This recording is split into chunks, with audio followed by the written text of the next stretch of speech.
So this is an organic barn.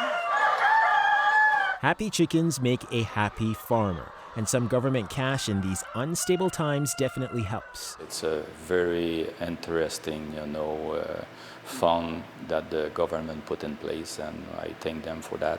If you come inside. Lefebvre is one of several food producers partnering with the Canadian government to divert surplus produce and protein to food banks across the country. Food that would have ended up in the dump as restaurants shut down and food supply lines were disrupted.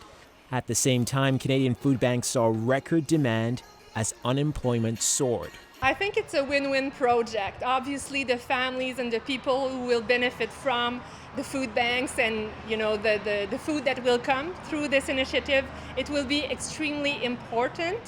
For the farmers and the processors. But some agricultural groups say they waited too long for relief and their crops went bad, like potato farmers. There's also been product that's had to be destroyed. It's had to be buried or disposed of in some way because it just wasn't suitable. And what was promised today doesn't go nearly far enough. When you get down to the nitty-gritty and you say $50 million to offset an industry that exports $1 billion, $50 million is small potatoes.